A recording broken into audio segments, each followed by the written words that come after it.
Pepper farming is one of the most profitable vegetables to grow in Ghana. That's basically because it's a perennial and it has a strong survival capabilities as compared to most of the vegetables. So peppers are more profitable if you get a good market. How do I grow my peppers? So I usually start with seedlings from the greenhouse. I don't like to nurse my seedlings from the ground. That is because there are many reasons why it is a bad idea.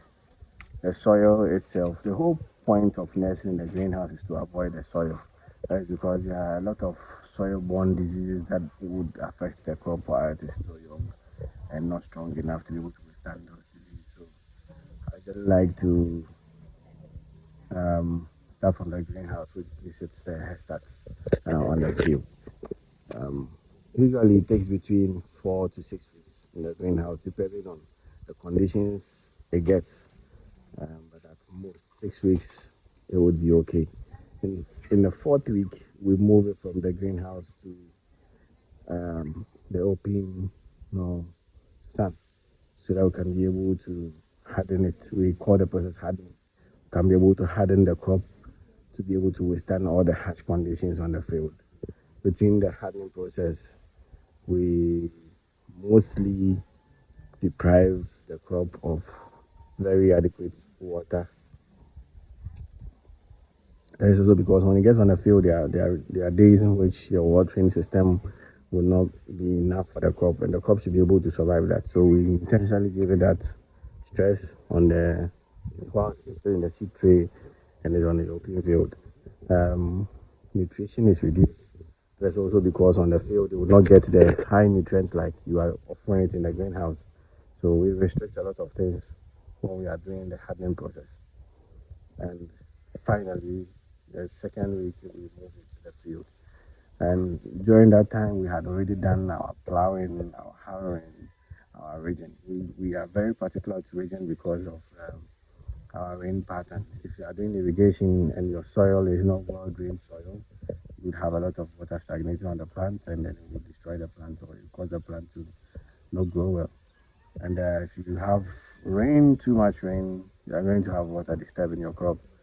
And soil is very important to the root crop. So you would want a lot of soil, loose soil around the crop. So we usually do the ridging to encourage the soil to be enough around the root of the crop. So that's one of the reasons, some of the reasons why we put up the beds. You can see from my background, we put up the beds, and then we plant on the beds. And so after the 6th week, um, the crop is on the field. Transplanting date, we usually have a starter fet, and that is manure mostly.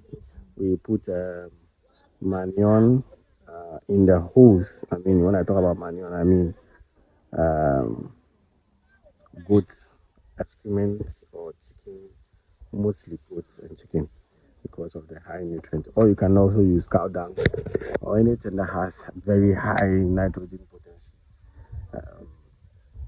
If you can afford organic fat, that is actually the best because it is a combination of multiple nitrogen fixing materials. But if you don't and you have manure, you can put them directly into the holes.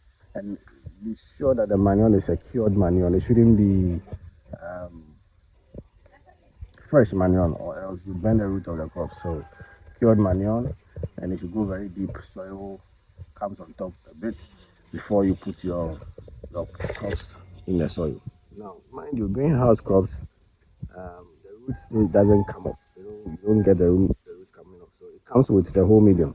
So if you put the medium in the soil, all it just does is it releases itself and then generates more roots to go for the nutrients you are giving it during the transplanting. So you during the transplanting, you give it a manure, then you transplant, and then you irrigate for 3 consecutive days to make sure that you are encouraging the roots to release itself and then get into the soil. Once it gets into the soil, the first thing it meets is a good nutrient, and then we'll start consuming the nutrient as it's supposed to be. So yeah, That's for the first 3 days. Now, after the third day, if you can afford organic fertilizer, you put it at the base of the plant. Now, organic fertilizers, most of them are pelletized, so you would have them being released in bits. I mean, according to how you are irrigating your land. So the more you irrigate, the more it releases, and then the crop gets access to it. So in other words, your nitrogen is in a full blast when you are doing the planting in this stage. Yes.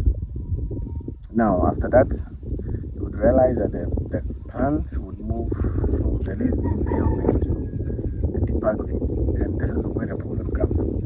Yearly you experience that you're going to have trips and other pests like aphids, and some bad pests coming to your plants because they are now very green, and the green emits a certain smell that the pests like. So they would run to your crops. So after the third day, you start your spray routine. Now, this routine you never break off until you are done with the plants. If you are doing a spray routine, me, I like to use Fridays. So if you choose Fridays as a spray routine, every Friday, it means there's nothing that you're supposed to do to do your spray, and it has to be consistent. You don't mess. And also, you have to use a combination of different chems. You don't repeat chems. That's because if you repeat them, you are going to have the pest getting used to those chems. So you actually mix them up to get that required result. Um, I would speak more about some of the chems in a different video, but today let's just maintain that.